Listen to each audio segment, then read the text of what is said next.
Assalamualaikum warahmatullahi wabarakatuh. Alhamdulillahi rabbil alamin. Alhamdulillahilladzi lahul hamdu wassana. Nasta'inu bihi fis sarra'i wad dharra wa nastaghfiruh wa nastahdihi lima yuqarribuna ilayh wa nu'minu bihi wa natawakkal alayhi fi jami'i halatina wa nusalli wa nusallim ala afdali mab'utsin lil alamin Nabiina Muhammad sallallahu alaihi wasallam. Para jemaah yang dimuliakan oleh Allah Subhanahu wa taala, segala puji bagi Allah Subhanahu wa taala yang telah memberikan kita berbagai macam nikmat. Di antara nikmat Allah yang paling agung yang Allah berikan kepada kita adalah nikmat iman, Islam, sehat dan walafiat. Sehingga dengan nikmat-nikmat tersebut kita masih bisa melangkahkan kaki kita, mengayunkan tangan kita untuk menuju ke masjid yang dimuliakan oleh Allah Subhanahu wa taala ini dengan tujuan untuk beribadah kepada Allah dan mencari ridhonya. Para jamaah dimuliakan oleh Allah Subhanahu wa taala, izinkanlah kami pada kesempatan yang baik ini menyampaikan sebuah hadis Rasulullah sallallahu alaihi wasallam yang bertemakan bencilah perbuatannya, jangan benci orangnya. An Anas bin Malik radhiyallahu anhu, anna Rasulullah sallallahu alaihi wasallam qala, la tabaghadu wa la tahasadu wa la tadabaru wa kunu ibadallahi ikhwana wa la yahillu li muslimin an yahjura akhahu fawqa salas. Dari Anas bin Malik radhiyallahu anhu bahwasanya Rasulullah sallallahu alaihi wasallam bersabda, janganlah kalian saling membenci, saling hasad, saling membelakangi, dan jadilah hamba Allah yang bersaudara. Tidak dihalalkan bagi seorang muslim menjauhi saudaranya lebih dari 3 hari.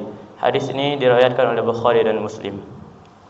Para jemaah dimuliakan oleh Allah, adapun pelajaran yang dapat kita petik dari hadis ini, yaitu ada kalanya dalam kehidupan ini kita menyaksikan orang melakukan kesalahan, bahkan tepat di depan kita, dan tak jarang pula mereka yang melakukan kesalahan adalah orang terdekat kita.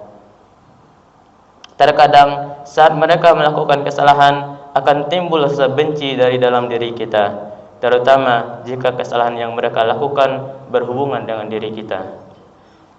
Untuk itu Rasulullah sallallahu alaihi wasallam sangat tegas melarang untuk tidak saling membenci. Bahkan jika dalam hati kita terdapat kebencian terhadap seseorang, maka usahakanlah untuk menghilangkan dari hati kita.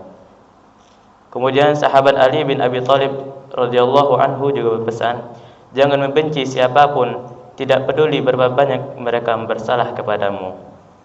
Jadi sudah sepatutnya kita tidak membenci sahabat atau saudara kita yang sedang terperosok dalam kesalahan. Dan akan lebih baik apabila kita membantunya untuk keluar dari kesalahan itu. Jadi jangan benci orang yang melakukan kesalahan, tapi bencilah perbuatan yang dia lakukan. Imam Syafi'i berwasiat kepada muridnya, bencilah terhadap perbuatan salah, tapi janganlah engkau membenci orang yang berbuat salah. Bencilah terhadap perbuatan maksiat dengan sepenuh hatimu, tapi maafkanlah dan kasihanilah orang yang berbuat maksiat. Kritiklah dan sanggahlah pendapat, tapi tetap hormatilah orang-orang yang berpendapat. Karena sesungguhnya tujuan kita itu sama, yaitu memberantas penyakit, bukan memberantas orang-orang yang sakit. Sungguh merupakan sesuatu yang penting bagi kita untuk tidak membenci seseorang, apapun perbuatannya. Cukuplah kita membenci perbuatannya, akan lebih baik mendekatkan kita pada apabila kita membenci orangnya, bukan perbuatannya, akan lebih mendekatkan kita pada ketidakadilan dan menutup kebenaran yang disampaikan. Para jemaah yang dimuliakan oleh Allah Subhanahu wa taala, adapun ayat Al-Qur'an yang berkaitan dengan tema hadis, Allah Subhanahu wa taala berfirman dalam surah Al-Maidah ayat 8, A'udzu billahi minasy syaithanir rajim. ولا يجرمنكم شنآن قوم على ألا تعدلوا اعدلوا هو أقرب للتقوى, yang artinya, dan janganlah kebencianmu terhadap suatu kaum mendorong kamu untuk berlaku tidak adil. Berlaku adillah, karena adil itu lebih dekat kepada takwa. Mungkin inilah hadis yang dapat kami sampaikan pada kesempatan yang baik ini. Untuk mengakhiri hadis ini, marilah kita akhiri dengan doa. A'udzu billahi minasyaitonir rajim. Bismillahirrahmanirrahim. Alhamdulillahi rabbil alamin, hamdan yuwafi ni'amahu wa yukafi mazidah. Ya Rabbana lakal hamdu wa lakal syukru kama yanbaghi li jalali wajhikal karim wa 'azim sultanik. Allahumma shalli ala Muhammadin wa ala ali Muhammad.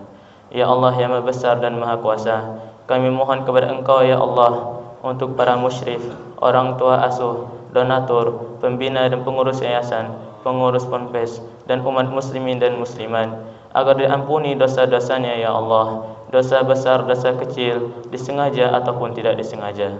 Diberi hidayah agar dapat melaksanakan semua perintah-Mu ya Allah, dan meninggalkan semua larangan-Mu. Diberikan kesehatan agar bisa istiqomah dalam melaksanakan ibadah, baik yang wajib maupun yang sunnah. Diberikan rezeki yang luas dan berkah, agar mau berbagi kepada anak yatim dan duafa dan perjuangan Islam. Dan diberikan kemampuan bisa bersabar jika menerima musibah dan pandai mensyukuri kenikmatan. Dan diberikan keturunan yang qurrata a'yun, yaitu qurratan yang saleh dan salehah. Rabbana zalamna anfusana wa illam taghfir lana wa tarhamna lanakunanna minal khasirin. Rabbana atina fid dunya hasanah wa fil akhirati hasanah wa qina adzaban nar. Walhamdulillahi rabbil alamin. Assalamualaikum warahmatullahi wabarakatuh.